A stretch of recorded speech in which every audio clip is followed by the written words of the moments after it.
영어에 일을 뜻하는 두 단어가 있습니다. 이 두 단어가 job이라는 단어와 vocation이라는 두 단어가 있습니다. 이 두 단어는 둘 다 일을 뜻하는 그러한 단어지만 그 일의 목적에 있어서는 이 두 단어의 의미가 확연히 다르는 것을 우리가 볼 수 있습니다. 영어 사전을 보니까 이 job을 이렇게 설명하고 있어요. Job is a paid position that provides a means of making a living. 이 job이라는 것은 월급을 받는 것으로서 우리의 삶을 영위하기 위한 수단으로서의 직업을 job이라고 표현하고 있습니다. 그런가 하면 vocation은 영어 사전에 어떻게 되어 있냐면요, vocation is a calling, a purpose or a passion that gives meaning to one's life. 이게 뭐냐면요, 이 vocation은 어떤 사람에게 삶의 의미와 목적과 열정을 제공하는, 돈을 버는 삶을 영위하는 수단이 아니라 어떤 사람에게 이 세상에 살아가는 존재 의미와 목적을 제공하는 그러한 것이 바로 vocation이다. 이것을 우리가 우리말로 사명이라 그렇게 말할 수 있습니다. 이처럼 같은 일이지만 직업과 사명은 이렇게 다릅니다. 직업은 삶에 필요한 수단이지만 사명은 삶의 의미를 주는 목적이라고 할 수 있습니다. 그런 관점에서 하나님의 일은 직업이 아니에요. 하나님의 일은 사명입니다. 하나님의 일을 우리가 돈을 벌기 위한 수단으로 일하지 아니하고 하나님의 나라를 이 땅에 세우기 위한 그러한 하나님의 일, 그래서 그 일을 함에 있어서 우리의 삶에 의미가 생기고 우리의 삶에 목적이 생기고 우리 삶에 기쁨을 주는, 그래서 그걸 하고자 하고 싶은 열정, 패션이 생기는 그 일, 돈을 넘어서 우리 삶에 의미를 주는 그 일, 그게 바로 하나님이신 사명이다 라고 말할 수 있습니다. 그러므로 하나님의 일인 이 하나님의 사명을 감당하는 것은 사람의 직업적인 기술이 필요한 게 아니에요. 하나님의 일인 하나님의 사명을 감당하기 위해서는 그 일을 하고 싶은 그 패션, 열정이 있어야 되고요, 그 하나님의 사명을 내가 이루고 싶은 그러한 사모함과 이룰 수 있다라는 그런 믿음이 사실 우리에게 필요해요. 그래서 하나님의 사명은 사람의 어떤 기술이나 재능으로가 아니라 그 사명을 이루고자 하는 열정과 믿음이 그 사명을 이루는 중요한 통로고 도구가 될 수 있습니다. 그런 관점에서 오늘 본문을 여러분 보시면 하나님의 사명을 감당하는 모세에게 그 하나님이 주신 그 사명을 잘 감당하도록 하나님이 모세를 어떻게 해요? 훈련시키시고 모세를 이렇게 이끌어 가시는 것을 우리가 볼 수 있습니다. 하나님의 사명을 잘 감당하도록 오늘 본문에서 하나님께서 의도적으로 모세를 훈련시키시고 모세를 가르치시고 모세를 이끌어 가시는 중요한 두 가지 믿음의 교훈이 이 하나님의 가르침 속에 숨어 있는 것을 우리가 보게 됩니다. 모세에게 하나님의 사명을 잘 감당할 수 있도록 하나님이 가르치는 중요한 두 가지 교훈, 그게 무엇입니까? 첫 번째가 하나님의 시각으로 자신을 바라보라는 교훈이에요. 보면 1절 보실까요? 여호와께서 모세에게 이르시되 볼지어다 내가 너를 바로에게 신같이 되게 하였은즉 내 형 아론은 내 대언자가 되리니. 그래요. 이스라엘 백성을 바로의 손에서 이제 출애굽하는 그 하나님의 사명을 모세가 받지 않았습니까? 그런데 그 사명을 받은 모세가 그 사명을 감당하면서 여전히 모세는 자신의 부족함과 열등감을 하나님 앞에 불평하고 토로하는 것을 우리가 볼 수가 있습니다. 오늘 본문 이렇게 오늘 읽은 7장 1절 말씀 바로 직전 6장 마지막 절에서 모세는 하나님께 이렇게 말하고 있습니다. 모세가 여호와 앞에서 아뢰되 나는 입이 둔한 자이오니 바로같이 나의 말을 들으리이까. 여러분, 이 말의 톤만 봐도 이게 지금 모세의 불평인 건 아시겠죠? 모세의 원망인 것은 아시겠죠? 이걸 보고 모세가 기뻐하는 말이라고 해석하면요 상당히 문제가 있는 거 아시죠? 모세의 불평이에요. 자, 그러면 이 모세의 불평은 어느 시점에서 이루어지고 있습니까? 어떤 불평을 하고 있습니까? 모세가 나는 입이 둔합니다, 말 못합니다, 바로도 내 말 듣지 않을 겁니다 라고 말하는 이 불평의 시점, 이 시점은요, 지금 모세가 바로 앞에 서서 하나님의 사명을 이루고 있는 이 와중에서 모세가 이렇게 불평을 하는 거예요. 하나님의 사명을 지금 이루고 있는, 수행하고 있는 와중에서 모세는 그 마음속에 이런 표현을 통해서 뭐가 있는 걸 우리에게 보여주냐면요, 하나님, 나는 입이 둔하여서 하나님 주신 사명 잘 감당하지 못합니다라고 말하는 이 불평 속에서 아직도 하나님의 사명을 수행하는 와중에서 모세의 심중에 뭐가 있어요? 자신에 대한 열등감이 있어요. 자신을 부족하게 여기는 그 열등감이 아직도 모세의 마음속에 자리 잡고 있다는 거죠. 그런데 이 모세의 열등감은 바로 앞에서 하나님의 사명을 이루는 가운데 바로가 강하게 저항하고 오히려 거부하는 그 바로의 저항 속에 그 모세의 열등감이 증폭되고 있는 걸 보게 돼요. 그래서 하나님께 이렇게 불평하는 거예요. 하나님, 거 보세요. 저는 안 된다고 했잖아요. 제가 입이 둔하고 말을 잘 못한다고 말하지 않았습니까? 제가 40년 궁에서 살았지만 40년 광야에서 그냥 완전히 푹 썩어 살아서 내 이 머리가 녹슬고 내 입이 녹슬어서 못합니다, 하나님. 그러니 보낼 만한 사람은 보내고요, 저는 안 됩니다. 그렇게 말했음에도 불구하고 꼭 나를 보내더니 이렇게 바로도 강하게 저항하고 그냥 내 말한 것 때문에 이스라엘 백성도 저렇게 심하게 학대를 당하니 하나님 어떻게 하실 겁니까? 내가 그렇게 된다고 말하지 않았습니까? 모세의 불평 속에는요, 단순한 불평이 아니에요. 여전히 자신이 얼마나 부족한 그 자신의 열등감을 이 불평 속에서 모세는 지금 표현하고 있는 거예요. 여러분, 이렇게 열등감이 우리 안에 자리 잡으면 우리가 어떤 일을 제대로 할 수가 없어요. 무슨 일을 제대로 하려고 해도요, 그 열등감이 우리를 막 잡아내려요. 발목을 잡고요, 우리 자신감을 잡고 우리의 능력을 그냥 잡아매요. 그래서 멀쩡하게 보여도요, 저 사람 저거 할 만한데도요, 일 시켜보면요 못해요. 일을 하려고 하지도 않아요. 왜요? 알고 보면 그 사람 깊은 속에 열등감이 자리 잡고 있는 것을 보게 됩니다. 심리학자들에 의하면 세상 사람들의 약 98%가 어느 정도 열등감을 다 가지고 있다고 그래요. 그렇다고 모든 사람이 열등감에 빠져 있는 게 아니라 대부분은 자라면서 교육받기도 하고 또 나름 성취를 이루어가면서 그 열등감을 극복해내는데, 어떤 사람은 그 열등감에 그냥 빠져서 자신의 인생의 성장과 성숙을 이루지 못하고 삶에 힘들고 어려운 일을 그 삶 속에 실패 속에서 살아가는 사람들이 또한 많이 있어요. 리더십 학자, 여러분 리더십 학자 존 맥스웰이라는 유명한 사람이 있는데 그 사람 책에 나온 글인데, 어느 날 자신이 꿈을 꿨대요. 어떤 복면 쓴 사람이 자신이 가는 길을 딱 가로막고 서 있어요. 그래서 그 복면 쓴 사람을 피해서 가려고 해도 자꾸 피하는 그 길을 딱딱 가로막고 못 가게 진로를 가로막고 방해하는 거예요.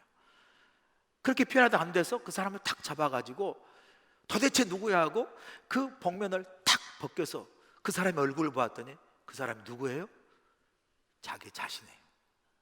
자기 자신. 그 복면 쓴 사람이 자기 자신임을 깜짝 놀고, 그리고 그 얼굴에 쓴 복면이 다름 아닌 자신 안에 숨겨진 열등감이라는 걸 깨닫는 거예요. 인생 목표를 가지고 앞으로 나아가는 자신을 여전히 가로막고 발목을 잡는 것, 바로 열등감이라는 걸 깨달아요. 아이러니하지 않습니까?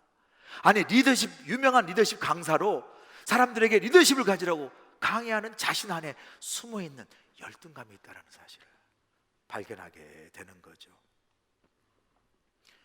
여러분, 제가 이렇게 여러분 앞에 자신감 있게 설교를 하는 저도요, 제 안에 열등감이 있어요. 그렇게 안 보이죠, 여러분? 자신감으로만 똘똘 뭉친 것 같죠? 아니에요. 열등감이 있어요. 제가 한국에 이제 유학 온 지 벌써 미국 산 30년이 넘었지만 한국 장로회 신학 대학원 85기 출신입니다. 이 평양 숭실대학교 그 평양의 장로신학교를 연결해서 나오는 그 연수로 이제 85기인데요. 각각 보면 그 기수 졸업 기수에 보면 그 나름 기수 쪽에 잘 나가는 기수들이 있어요. 근데 우리 85기가 잘 나가는 기수입니다.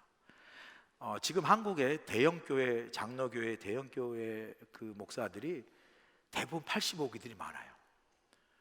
뭐 수천 명, 만 명 되는 뭐 충영교회도 우리 제 동기고요. 염창교회도 제 동기고, 뭐 장석교회도 제 동기였고요. 저기 안동의 유명한 교회도 제 동기입니다. 담임 목사들이. 그리고 포항의 제일 큰 교회도 제 동기예요. 저도 여기 있잖아요. 저도 빼지 말아주세요. 근데 이제 제가 한국에 가끔 가면 만나잖아요. 목사들이 만나면 무슨 이야기 하겠어요? 교회 이야기잖아요. 교회 이야기. 그 교회 이야기다 보면 결국은 호구조사를 해요. 너 교회 어디 있니? 그리고 너 교인 수가 몇 명이니? 이러잖아요. 저 하와이 있고 우리 교회가 교인 수가 애들까지 합치면 1000명이 넘어. 조금 과장되는 경향이 항상 있어요. 1000명이 넘어.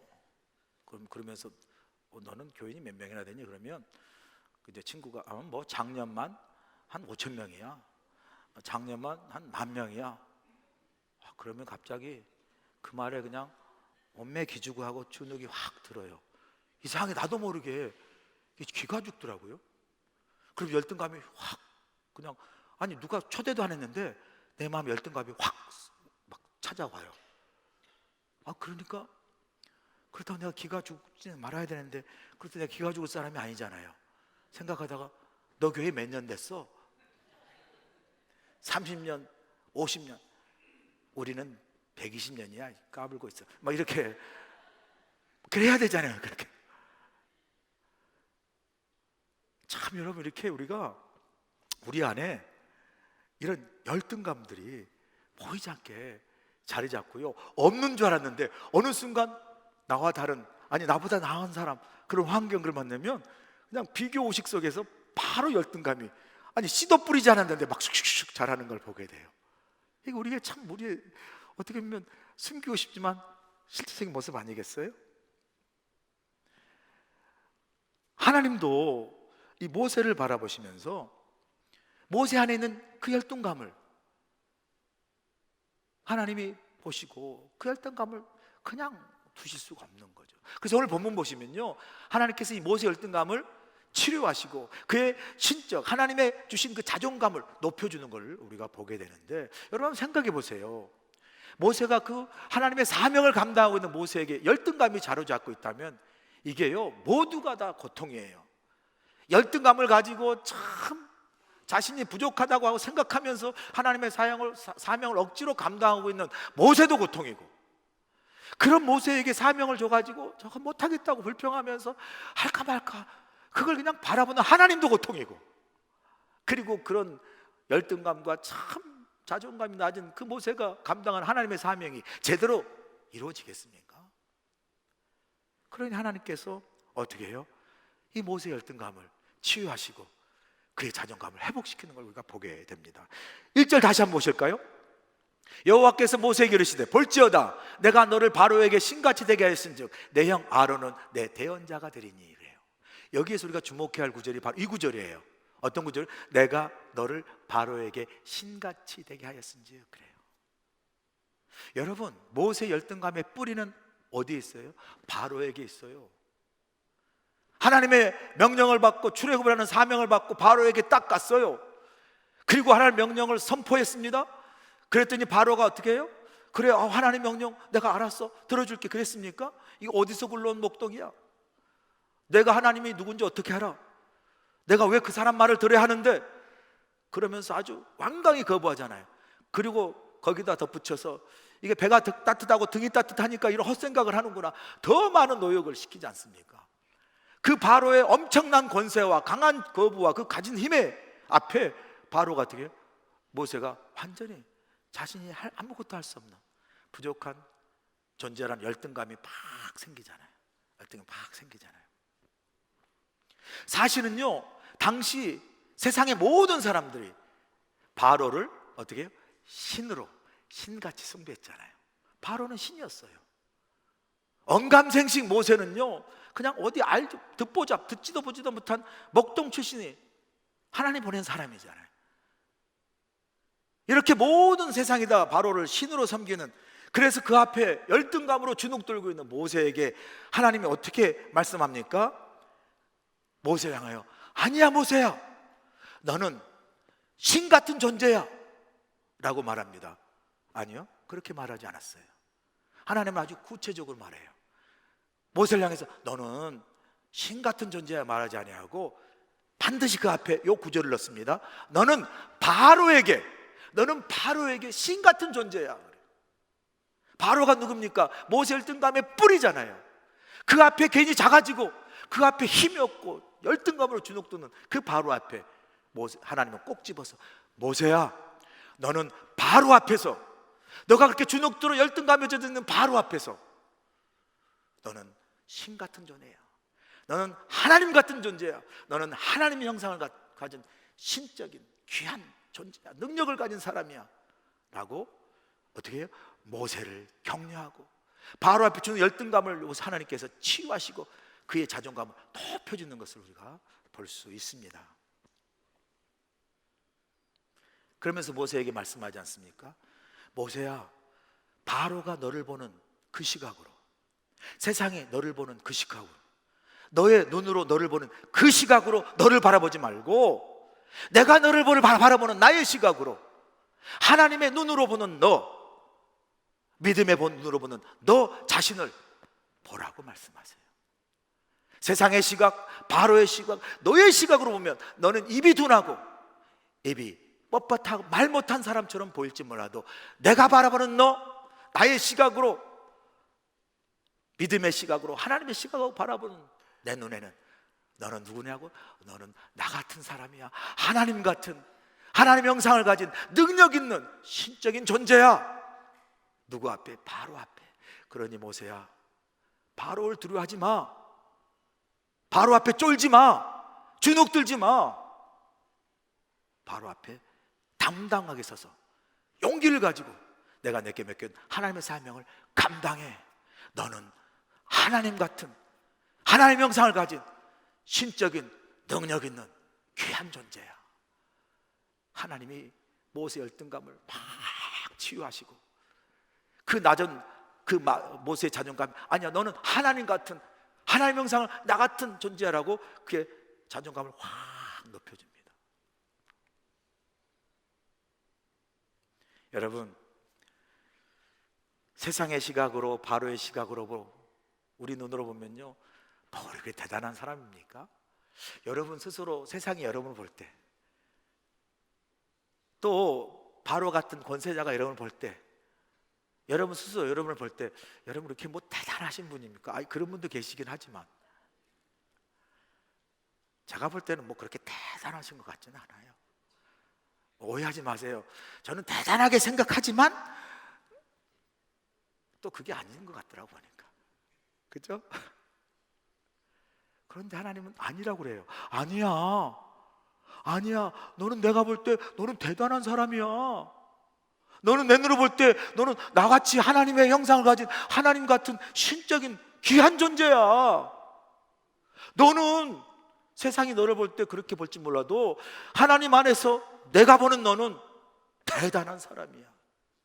우린 그런 사람이에요. 할렐루야. 아멘. 감동이 없으셔요. 우리는 그런 사람이라니까. 내가 그런 사람인가 뭐 이렇게. 여러분,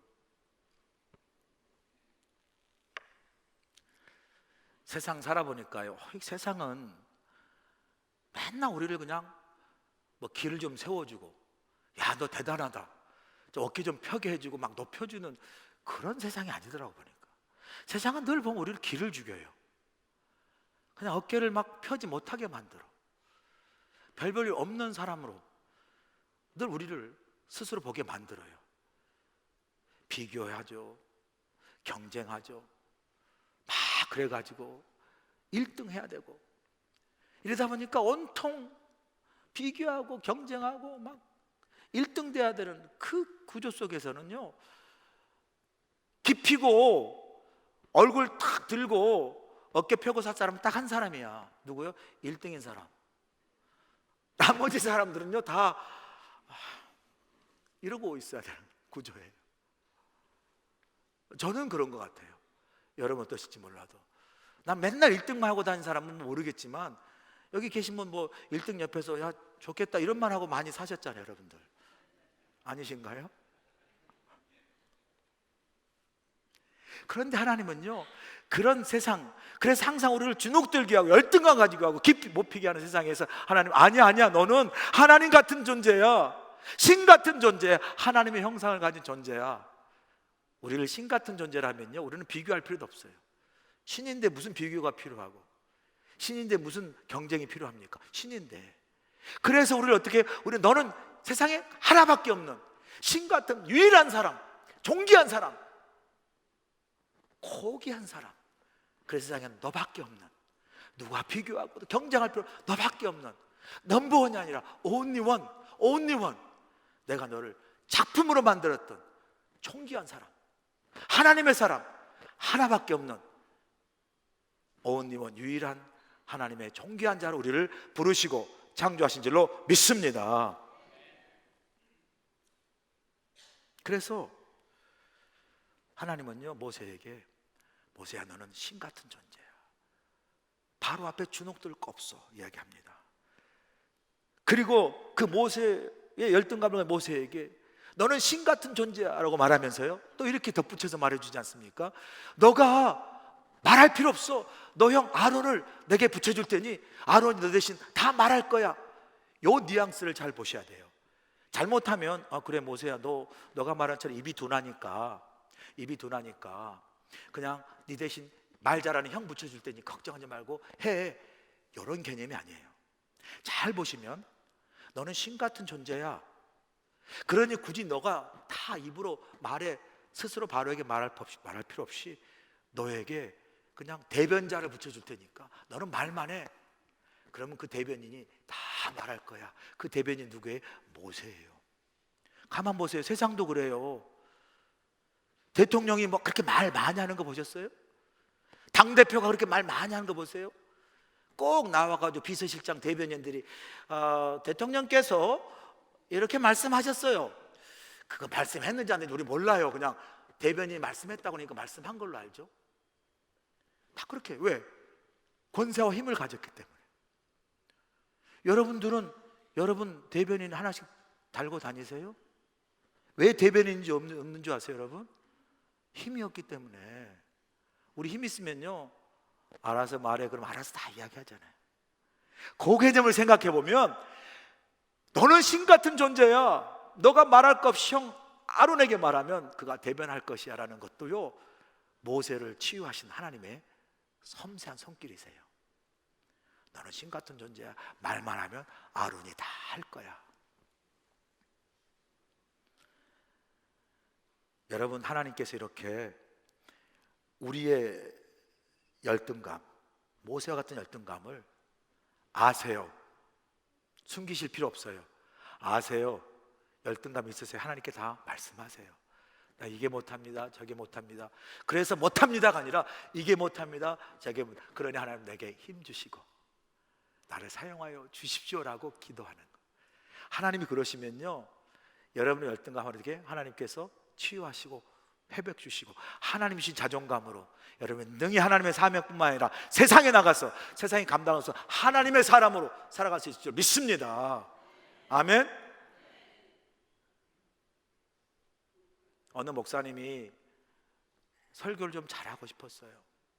그래서 아내에게 여보 내가 설교할 때 내가 정말 설교를 잘하고 싶고 설교를 계속해서 발전시키고 싶으니까 내가 혹시 설교에 뭔가 개선점이 있거들랑 설교할 때 노트하고 펜을 들어서 잘 적어줘.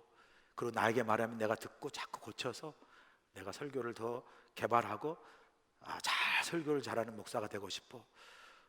아내가 알겠다고. 목사님 설교할 때 딱 펜을 들고 막 적는 거죠. 적어서 이제 목사가 설교 끝나고 오늘 설교 어땠어? 그럼 이제 사모님이 적은 펜을 가지고 노트를 껴서 오늘은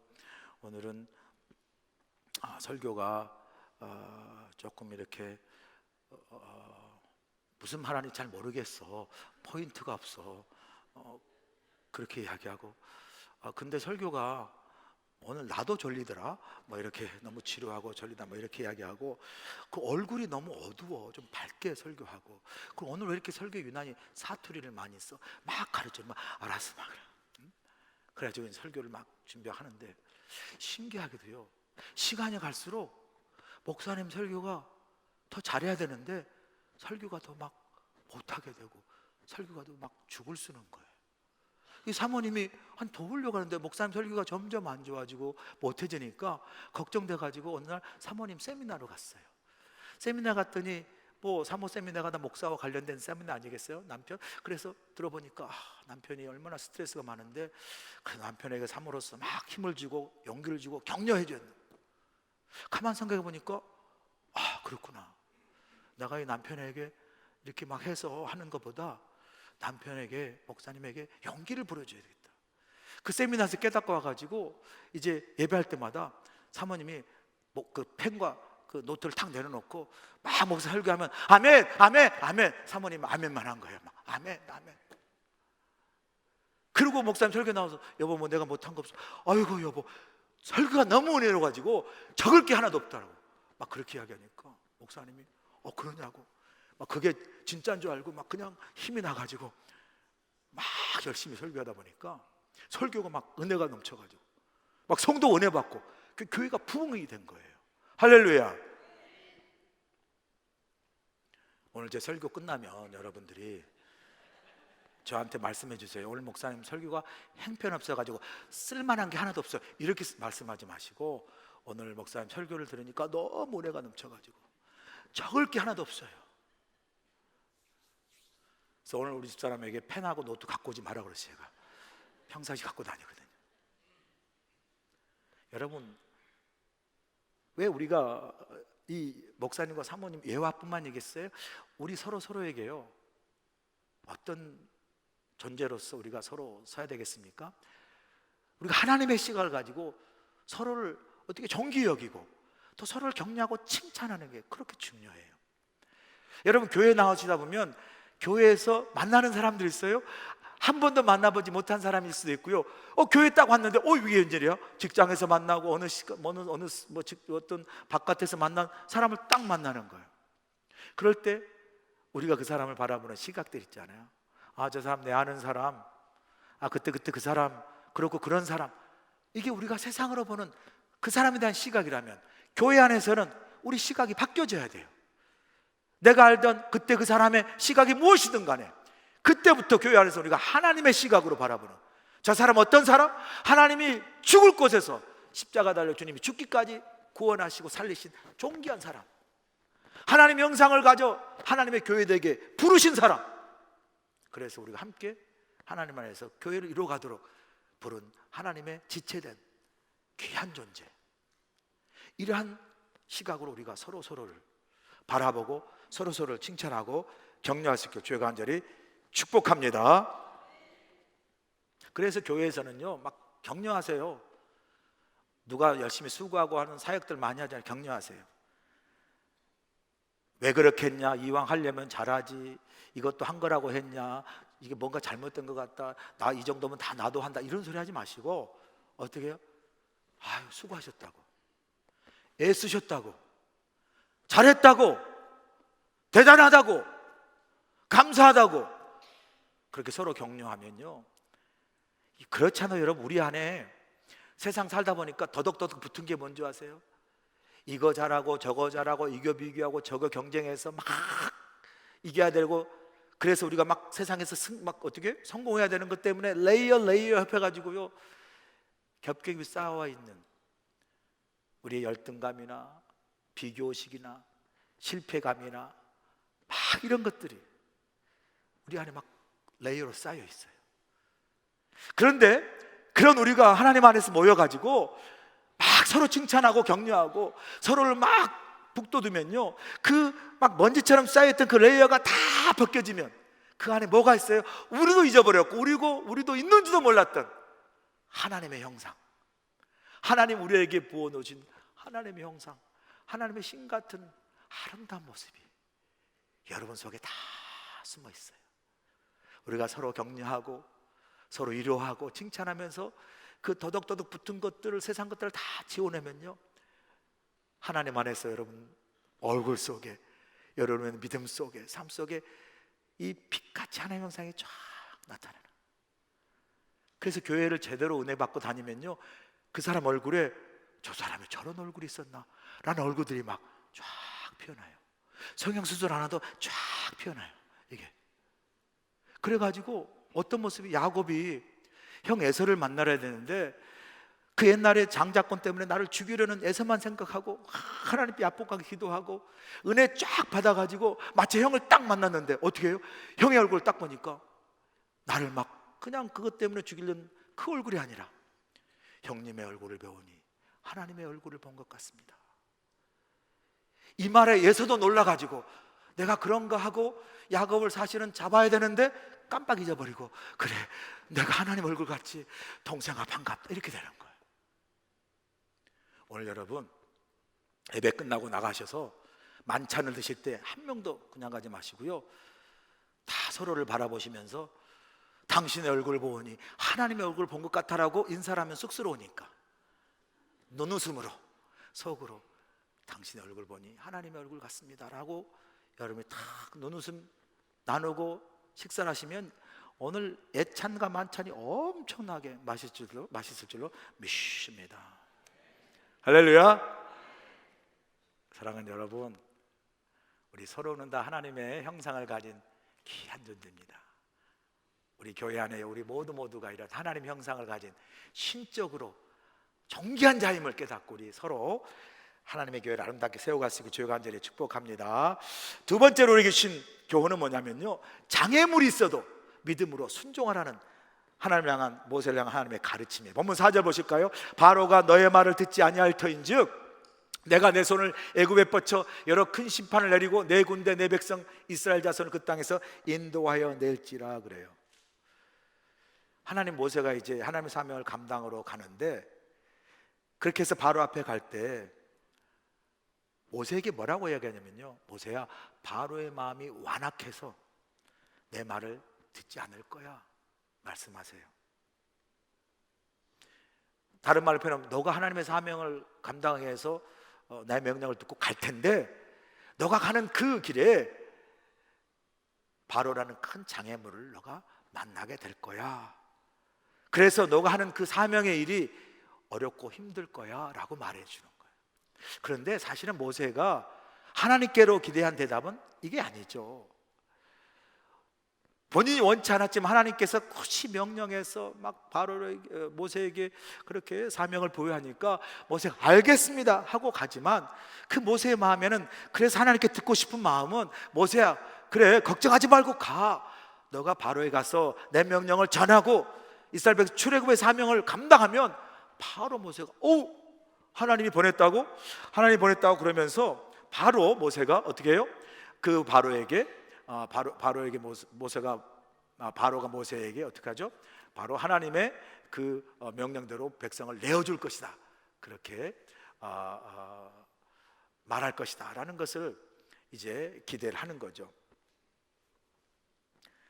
그런데 그 기대와는 전혀 정반대로 하나님 모세에게 내가 명한 나의 사명, 그 사명을 감당할 때 내 앞에 장애물이 있을 것이다.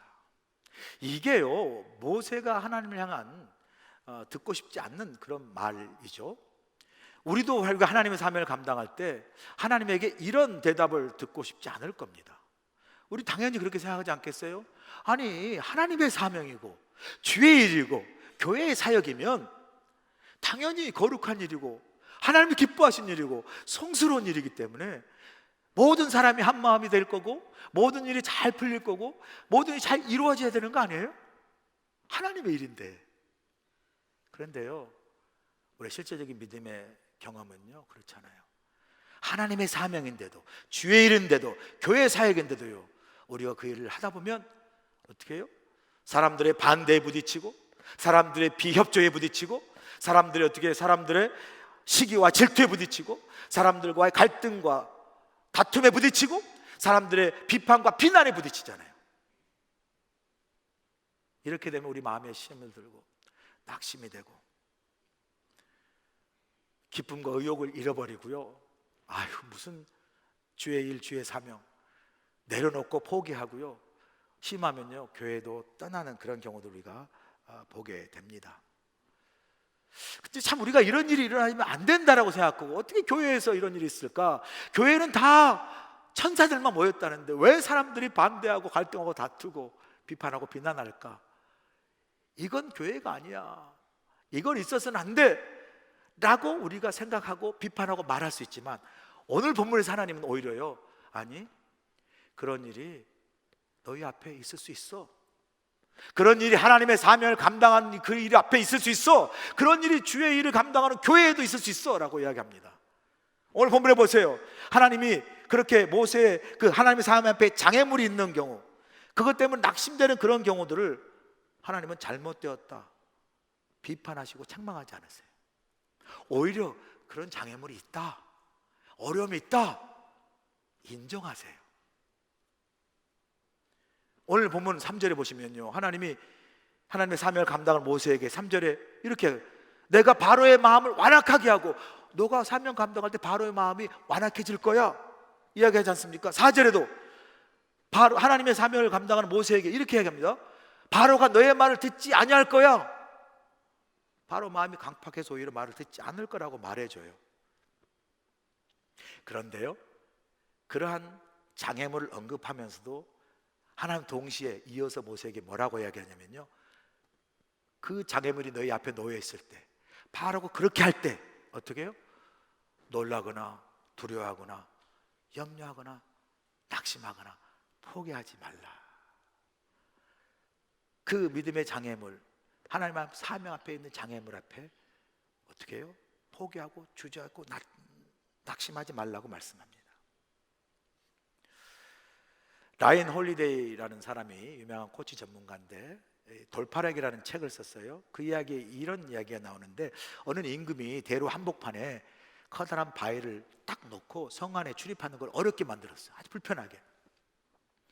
그리고 나서 숨어서 백성들이 어떻게 반응하는 걸 지켜본 거예요. 지나가는 사람들이 바위를 치워보려고 애를 쓰다가 이내 다 포기해버려요.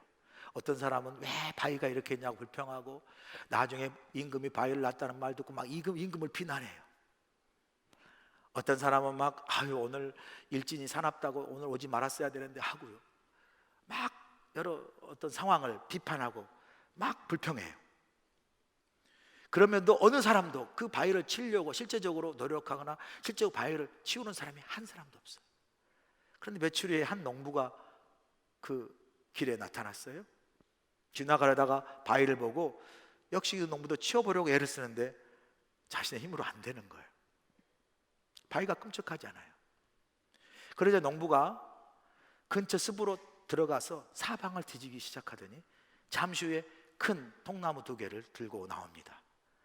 그리고 그 통나무를 지렛대로 삼아 그 바위에 대고 자신의 힘보다 훨씬 쉽게 지렛대를 이용해서 바위를 굴려 버립니다. 바위를 굴려 딱 버렸더니 바위 밑에 뭐가 있어요? 금화 가득한 주머니가 있어요. 완전 형제잖아요. 이게 웬일이냐? 그리고 금화를 딱 열어봤더니 그 속에 쪽지가 들어있어요. 왕이 쓴 쪽지예요. 쪽지에 이렇게 쓰여 있습니다. 모든 장애물 속에는 더 나은 현실을 만들 기회가 숨어 있다는 사실을 잊지 말라. 여러분, 모든 사람이 장애물을 다 싫어하죠. 여러분 장애물 싫어하시잖아요. 그런데 살다 보니까 삶에 어떻게 장애물이 있어요. 어려움이 있어요. 이 장애물을 극복해야 되잖아요. 넘어가야 되잖아요. 그래야 내 인생에 진보가 있고 성숙이 있고 성장이 있잖아요. 그 장애물에 주저앉으면 우리는 그 자리 거기 언제나 실패하거나 성장 없는 그 삶을 머물러 있을 수밖에 없잖아요.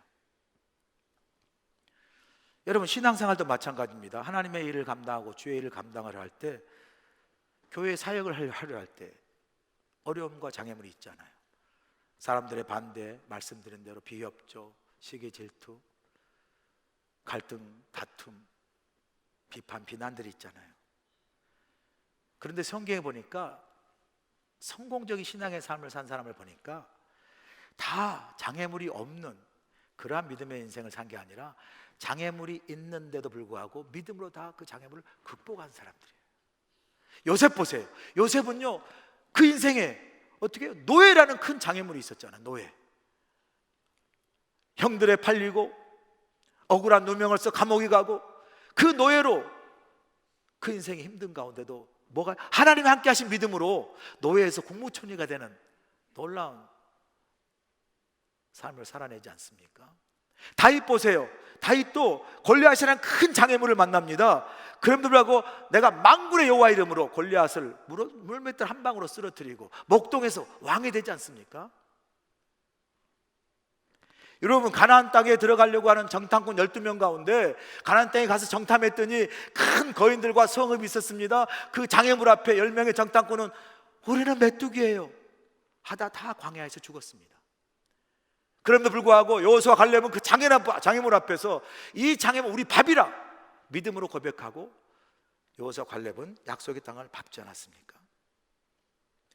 오늘 본문에서 모세에게요, 하나님 말씀하세요. 모세야, 내 앞에 장애물이 있어. 내 앞에 바로가 있어. 그럼에도 불구하고 낙심하지 마. 그 장애는 내가 그 장애물을 통해서 나의 능력과 나의 역사가 얼마나 큰지 모든 애굽 사람에게 내가 하나님임을 알게 하는 내 능력과 역사가 통로가 될 거야 말씀하는 거예요. 그래서 여러분 말씀합니다. 3절 보세요. 내가 바로의 마음을 완악하게 할지라도 내가 표징과 이적을 애굽 땅에서 많이 행할 것이고, 또 4절 보세요. 내가 바로가 너의 말을 듣지 않을지 알지라도 내가 내 능력의 손을 애굽에 펼쳐서 여러 큰 심판을 내려서 내가 내 백성 이스라엘 백성들을 내가 출애굽하여 인도하낼 것이다. 장애물이 있어요. 어려움이 문제가 있어요. 그러나 그 장애물과 문제 어려움이 내 능력의 손을 펼쳐서 내가 하나님 됨을 알게 하고 내가 반드시 하나님의 놀라운 역사와 기적을 이루는 통로가 될 거야 말씀하는 거예요. 사랑하는 여러분 삶에 장애물 있으시죠? 어려움 있으시죠? 문제 있고 위기 있지 않습니까? 멀리 갈 거 없어요. 여러분, 우리 교회가 지금 어려움 가운데, 문제 가운데, 도전과 위기 속에 있습니다. 이 장애물이 버티고 있어요. 안가 밖으로 큰 골리앗 같은 장애물이 있습니다. 여러분, 우리 어떻게 할까요? 이 장애물은요, 하나님께서 믿음으로 극복하고 오히려 이 장애물과 위기와 어려움이 내가 하나님됨을 알게 하고 하나님의 능력과 역사와 기적을 하나님께서 놀랍게 베푸시는, 다시 우리 교회가 복음으로 부흥하고 이 어려움과 장애물 속에 다시 여러분과 믿음이, 우리 교회가 하나님의 축복 가운데 서는 하나님의 교회임을, 우리 모두가 하나님의 축복의 사람임을, 이 어려움과 위기의 장애물을 통해서 역사하신 하나님의 그 능력으로 우리 지역사회와 우리 모든 이 지역사회 사람들과 열방에 증거하고 선포할 수 있기를 주의 간절히 축원합니다. 아멘. 기도하시겠습니다. 하나님 아버지, 감사합니다. 우리 삶의 어려움과 장애물과 위기들을 만납니다. 우리 교회도 어려움과 문제와 위기들을 만납니다. 장애물이 우리 앞을 가로막고 골리앗같이 큰 산으로 우리 앞에 서 있다 할지라도 하나님, 이 장애물은 하나님께서 우리에게 믿음을 통하여 극복하게 하시고 오히려 이 장애물과 위기를 통해서 하나님이 하나님 되심을 알게 하고 하나님의 능력과 역사를 경험하게 하는 축복의 통로인 줄로 믿사오니 위기와 장애물 속에서도 믿음으로 승리하는 우리 인생, 우리 교회가 되도록 축복하여 주시옵소서. 예수님의 귀하신 이름으로 기도합니다. 아멘. 이제는 우리 주 예수 그리스도의 크신 은혜와 우리 하나님 아버지의 무한하신 사랑하심과 성령님의 감화 감동 역사하심이 믿음의 인생길 위에 장애물과 어려움을 만날 때, 하나님의 사명을 감당할 때, 우리 앞에 골리앗 같은 어려운 위기와 도전을 만날 때, 주여, 우리 교회가 지금 놓여있는 큰 어려움과 위기 앞에서 다시 한번 하나님을 향한 믿음을 붙들고 장애물을 통해서 오히려 역사하시는 하나님의 하나님 되심을 선포하고 하나님의 능력과 역사와 기적을 경험하는 통로가 되게 하셔서 위기와 장애물을 돌파하고 오히려 우리가 하나님의 사람이요 믿음의 사람이요 우리 교회가 하나님의 살아 역사하시는 하나님의 교회임을 세상에 증거하고 선포하고 믿음으로 승리할 우리와 우리 교회가 될 수 있도록 함께하여 주셨기를 우리 주 예수 그리스도의 귀하신 받들어 간절히 축원하옵나이다. 아멘.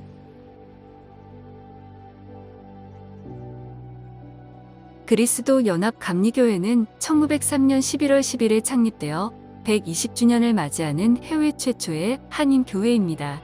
우리 교회는 이민교회의 장자교회로서 이민사회와 더불어 이곳 하와이를 섬기고 있습니다. 1903년부터 홍승아 목사님을 일대 목사님으로 시작해서 22명의 목사님께서 사역을 해 오셨습니다. 한희준 목사님께서는 2016년에 22대 목회자로 담임 목회를 하고 계십니다. 청년이든 자녀든 젊은 노인이든 하나님의 꿈을 손에 쥐들고 함께 그 꿈을 이루어나가는 우리 교회 우리 모두가 될 주님을 간절히 축원합니다. 우리 교회는 사도행 전적 교회를 꿈꾸며 예수 그리스도의 제자가 되어 세상을 변화시키는 믿는 것이 참 행복한 교회, 하나님을 높이고 사람을 감동시키는 세상의 소금과 빛의 역할을 감당하는 교회입니다. 예배는 전통 예배와 열린 예배를 통해서 살아있는 예배, 찬양과 감동이 있는 예배, 특히 한희준 목사님의 설교를 통해 성도들에게 비전과 영적 도전을 주고 성도들의 삶에 적용되는 말씀으로 은혜의 시간이 되고 있습니다. 우리 교회는 속회와 선교회를 통해 성도들의 건강하고 행복한 삶을 위해 서로 격려하고 돌보는 작은 교회 공동체를 이루며 서로를 위해 기도하며 말씀을 나누며 복음의 능력으로 선교적 역할을 감당하고 있습니다. 새가족 클래스, 성경 맥잡기, 제자 양육, 커피 브레이크, 성경 통신 등 교육 프로그램을 통해 영적 성장을 이루고 있으며 30여 개의 사역부가 사역을 통해 교회를 섬기며 지역사회를 돌보고 나아가 세계 선교의 사명을 감당하기 위해 온 성도들이 한마음으로 헌신하고 있습니다. 페페아이나를 통해 부모들과 어린아이들이 하나가 되어 함께 웃고 배우면서 예수님을 알아가고 있으며 성경 공부 및 놀이 활동으로 구성된 어하나 프로그램과 유년부, 중고등부, 청년부와 EM에 이르는 차세대가 미래의 주역으로서 말씀과 기도로 잘 성장하고 있습니다. 특별히 2021년에는 코비드 팬데믹의 영향 속에서도 복음의 열정을 갖고 선교를 감당하고 있는 선교사님들을 초청하여 세계선 교대회를 개최하여 10개 지역에서 14명의 선교사님들이 함께 참여하셔서 선교지에서 역사하신 하나님의 놀라운 역사를 함께 나누며 헌신을 다짐하는 귀한 시간을 가졌습니다. 창립 120주년을 맞아 다가올 10년으로 미래의 100년을 준비하는 부흥 2030 비전을 선포하며 교회의 선교적 사명을 감당하고 다가올 차세대를 위한 새로운 교회의 역사와 미래를 향해 온 성도가 한 마음으로 기도하며 나아가고 있습니다. 지난 120년 동안 지켜주신 하나님의 은혜에 감사를 드리며 우리 그리스도 연합 감리교회는 다가올 100년을 준비하며 서로 사랑하고 이웃을 섬기고 전도하며 지역사회를 세워나가는 믿는 것이 참 행복한 교회로 성장해 나갈 것입니다.